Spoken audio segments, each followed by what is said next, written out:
Welcome to the Tough Decisions Network. This is our special Sunday edition called Survive and Thrive with Dennae. Your host, Dennae Handford, will dive deep into chapter-by-chapter discussions on specifically selected books to help you make better decisions as an entrepreneur. Visit toughdecisions.net to sign up for our free weekly entrepreneur email. Before we get started, let's hear from one of our sponsors. Have you ever thought about investing in real estate, but find yourself so busy that you don't have time for it? Do you have FOMO, which is the fear of missing out?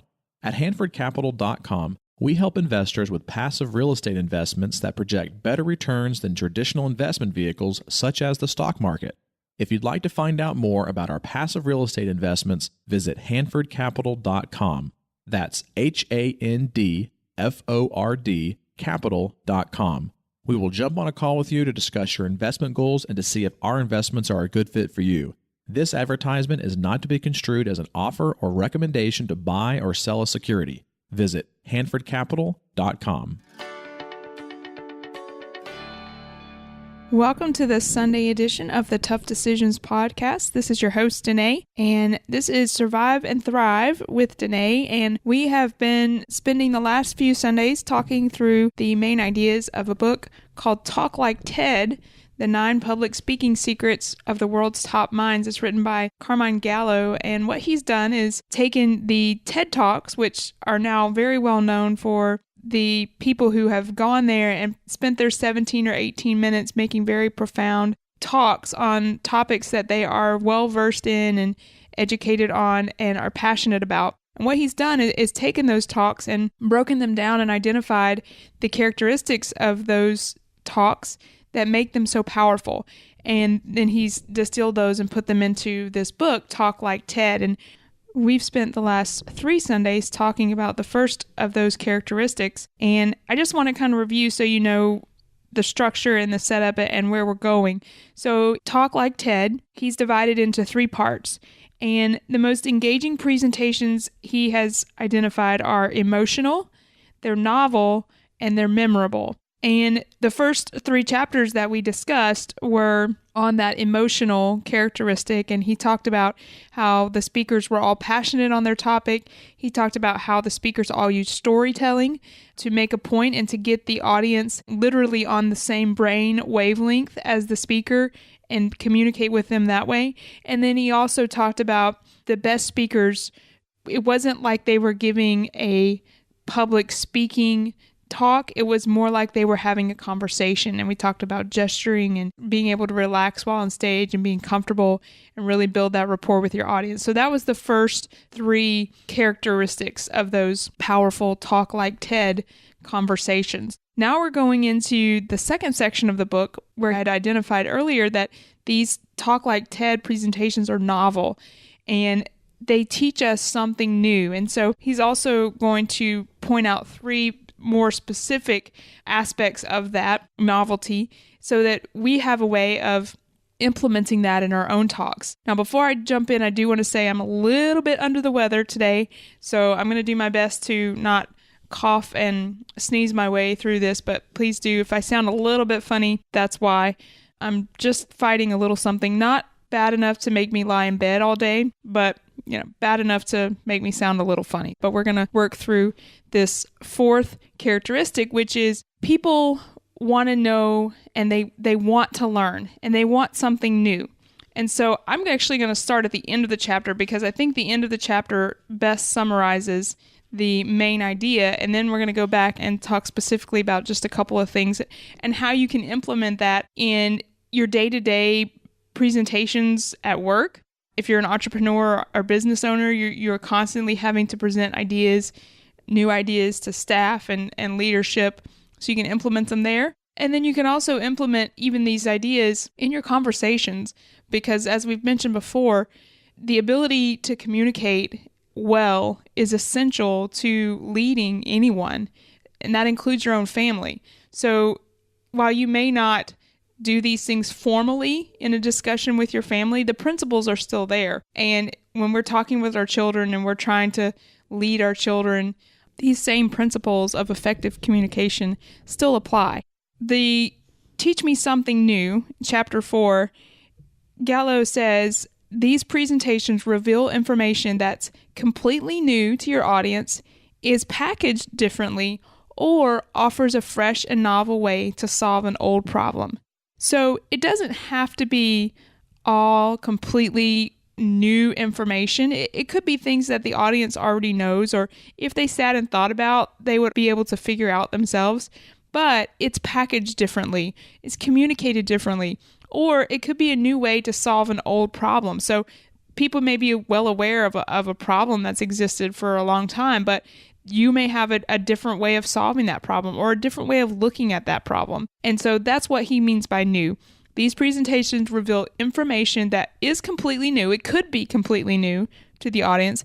It's packaged differently, or offers a fresh and novel way to solve an old problem. And so any of those things, or perhaps even all of them, could apply, but just that novelty of the information is enough to make the presentation memorable. You can't have a memorable presentation that doesn't offer anything new. And I think I'll be able to explain that to you here momentarily. The novelty is something that's necessary, and it's because the brain loves novelty. Now, you can see this in almost any situation, but if you just sit and watch a very young child, they are going to explore the world around them. So if they're sitting on the floor and they can crawl, they're going to move around, and they like new things. Even my almost 1-year-old, she can look around and she can very quickly identify the things that she's already seen and played with and explored. And if she has the opportunity, she's not going to go to those things that she's already explored and already played with. Every single time she will go to something that's new. That's her brain being a human brain. Our brains love novelty. The unfamiliar, the unusual, the unexpected. It gets us out of our just routine behavior. And you can see it in a 1-year-old, but you can also see it in a 10-year-old or a 15-year-old. I've spent about 6 years teaching middle schoolers. And, by the time they got to my English classes and by the time they got to my history classes, a lot of times they had heard, not all, but most of the information that I would be trying to teach them. Specifically, in things like grammar, punctuation. I mean, they had heard that since they were in second and third grade. So we're talking about 3 or 4 years minimum. When I got them, my job was to try to help them get to a level of mastery of that. But one of the biggest battles I faced was getting over and getting them to the point where they were actually interested in it because they had already heard it before. And so I would often implement different ways of communicating that. We would sometimes play a game with it. Sometimes I would read them a story or show them a story where the punctuation or the grammar was very awful. And that usually perked up their interest right away because they realized and it communicated to them the importance of what we were talking about. There was lots of different things that I could use to get their attention, but that was a really important step in being able to communicate to them because what they were hearing was pretty much old. They had done a lot of it. Again, there would be an occasional thing that we would add on that would be new, but the concepts were old to them. So the same thing is true when we're communicating business ideas or we're selling things. We have to present either new information or we have to present it in a new way. And it's because the human brain loves novelty. If you want someone to remember it, it has to be new. And Gallo also points out that the brain gets a buzz, if you will, from learning new information. And this was discovered by a professor named Martha Burns. And she was teaching other educators how to educate. And what she points out is that learning new information actually releases dopamine in the brain. And we've already talked, at length about dopamine and the power of a dopamine hit on the brain. But what we can do when we're teaching or when we're presenting is we can use that to our advantage because basically she calls it the brain's natural save button. If you want people to remember, if you want them to save that information, just like you would on your computer when you're saving a document, then you have to present it in a new way. And you have to cause it to release that dopamine in the brain. And then after that, then the brain can save. then the brain can remember. So our job as the presenter is to come up with some way, some novel way of presenting that information. And again, it doesn't have to be 100% new information. It can be old information that's presented in a new and fresh way. It can be presented from a different perspective, but it has to be new and different. And then it also does help if you're in a field where research is ongoing and we are constantly learning new information, because that in itself is novel. And so you have the advantage of it already starting out as new. That being said, it still needs to be presented in an interesting and attention-getting way.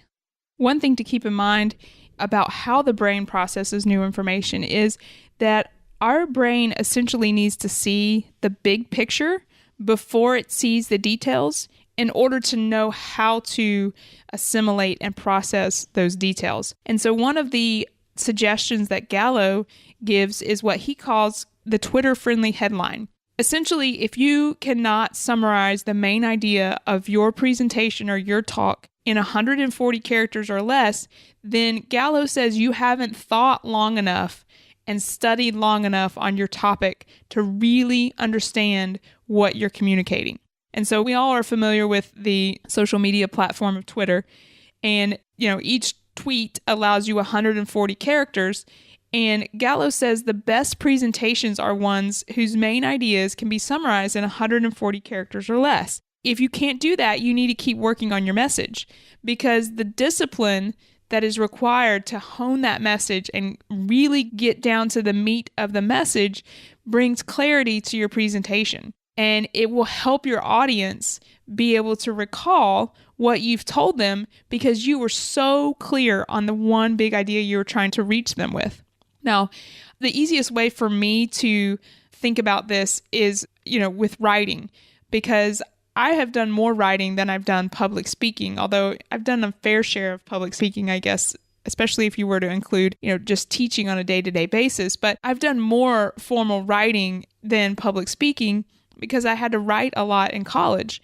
And a lot of times what I would find is that the hardest part of writing is just getting your ideas written down, because your brain, as we've talked about before in another book, your brain can work on the subconscious level even when you're actively thinking or doing something else. So you get your ideas on paper and you set the paper aside, maybe even put it in a drawer so that you can't even see it. And you can come back to it.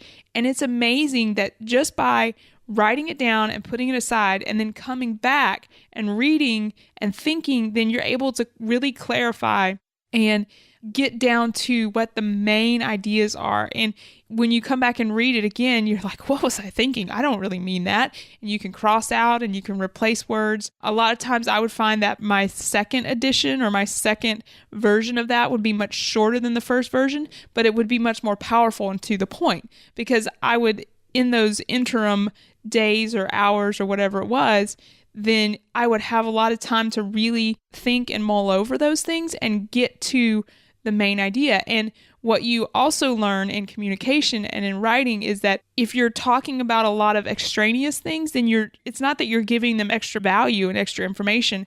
Many times it's taking away from and distracting them, and the audience, that is, from the main idea. So the discipline that's required for you to summarize your main idea in 140 characters or less is very, very important. And if you can't do that, then your presentation needs more work and your ideas need more work and you need more clarity. So you need to keep working on the message. Now, just to give you an idea, the headlines themselves can be helpful because powerful headline can prepare the audience for what they're going to learn, and it can give you even a head start on communicating your message. So I wanted to take some of the headlines that Gallo lists, and these are actual TED presentation titles, and you can see how they're just in the title themselves, they are piquing the interest and preparing the audience for what they're going to learn. One of my favorites is one of the first ones I think that was posted online by Sir Ken Robinson. It's called Schools Kill Creativity. That is an unexpected headline, I dare say, for most people. And it right away piques your interest. Well, what is he talking about? Schools kill creativity? That is a great headline.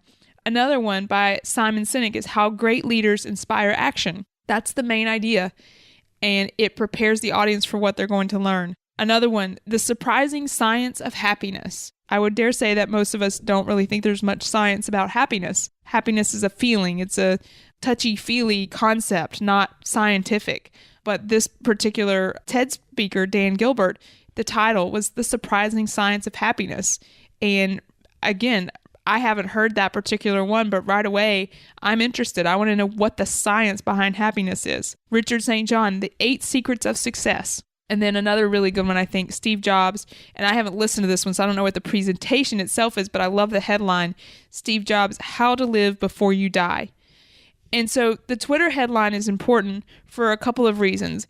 It's a very good exercise for the speaker because you want to be able to get to the point where you can identify and clarify one key message. But it also makes it easier for the audience to process your content. And this is what I was getting at earlier when I said that the human brain really needs the big picture before the details so that we can begin to prepare to know how to fit those details and assimilate those details into the big picture that we have and connect them to information that we already know. And that's really what you want to be going on the entire time you're speaking. You want to give the audience new information. You want to give them new perspective, a new way of looking at an old problem, or a fresh perspective on old information. But they also have to be able to connect it to what they already know. And that's what the brain will be doing while you're speaking and while you are talking. So that wraps up number 4. Teach me something new. We want to reveal information that's completely new to the audience, is packaged differently, or offers a fresh and novel way to solve an old problem.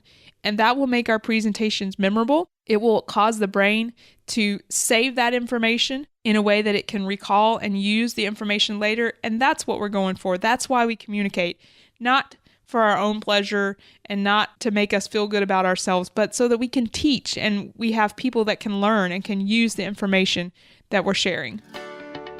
Thank you for listening to the Tough Decisions Network.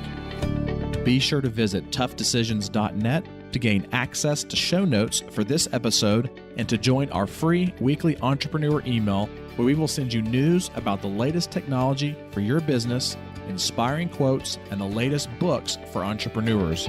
That's toughdecisions.net.